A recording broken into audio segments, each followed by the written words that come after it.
সহশিক্ষিকার অবসরকালীন সংবর্ধনা অনুষ্ঠানের আয়োজন করা হলো কুর্চিগড়িয়া প্রাথমিক বিদ্যালয়ে। সহশিক্ষিকা বনিতা দে বারিক 2004 সালে এই বিদ্যালয়ে চাকরি জীবনে অংশগ্রহণ করেন। 31শে মে 2024 অবসরপ্রাপ্ত হন।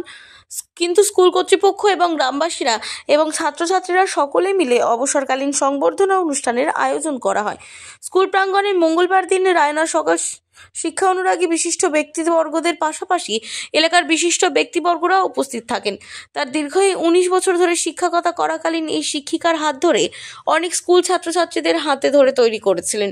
তার এই অবদান ভুলে যাওয়ার নয়। অবসরকালীন সময় তার প্রীতি আঁকড়ে রয়েছে গোটা স্কুল। অবসর হয়ে যাওয়ার পরবর্তী সময়ে সহযোগিতাকে কেন্দ্র করে সঙ্গে নিয়ে এবং স্কুল সহযোগিতাকে কেন্দ্র করে অবসর সম্বর্ধনা অনুষ্ঠানের আয়োজন করা হয়েছিল। 19 বছর আমি এই স্কুলে ছিলাম। আমার প্রতি গ্রামবাসী সহযোগিতা এবং প্রধান শিক্ষক মহাশয়ের সহযোগিতা আমি খুব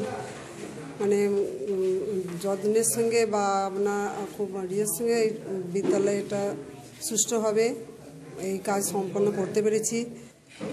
31/5/2024 পর্যন্ত আমি যে লাস্ট বা শেষ স্কুল বিদ্যালয় থেকে রিটায়ার করেছি বা অবসর নিয়েছি। এখানে গ্রামবাসী সহযোগিতায় এবং হেডমাস্টারমশাইয়ের সহযোগিতা এবং সবারই ছাত্রছাত্রীদের প্রতি ভালোবাসায় আমাকে খুব মুগ্ধ করেছে। ওদেরকে এটাই কামনা করি, ওরা যেন সুস্থ সবল থাকে এবং যেন ওরা ভালোভাবে মানুষ হয়ে ওঠে, মানুষের মতো মানুষ হয়ে ওঠে, ওরা যেন ভালো পড়াশোনা করে, এটাই আমার আশীর্বাদ। বিদ্যালয়ের প্রধান শিক্ষক শ্যামল সাঁতরা জানালেন, উনি ছাত্রছাত্রীদের কাছে একজন যথার্থ একজন মা হয়ে উঠেছিলেন। বিদ্যালয় কুর্চিগড়িয়া প্রাথমিক বিদ্যালয়ের সহশিক্ষিকা মাননীয়া বনিতা দে বারিক মহাশয়ের অবসরকালীন সম্বর্ধনা অনুষ্ঠানটা হল।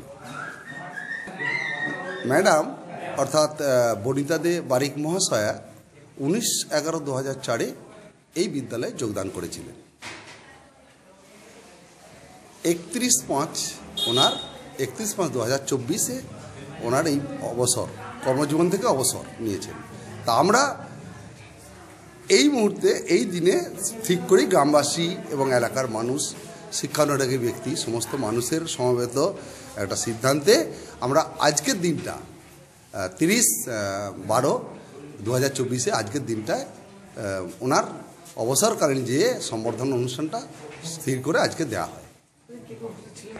এখানে ছিলেন শিক্ষানুরাগী ব্যক্তিবর্গ, ছিলেন প্রধানা ছিলেন, তারপর আমাদের রায়না ফোর্ট চক্রের এই চক্রের বিশিষ্ট শিক্ষক সৌরভ রায় জানালেন, এই প্রজন্মের শিক্ষক শিক্ষিকারাও ওনার কাছে অনেক কিছু শিখেছেন, যা তাদের চলার পথে পাথেয় হয়ে উঠবে। রায়না থেকে কৃষ্ণ সাহার রিপোর্ট, আনন্দ বার্তা।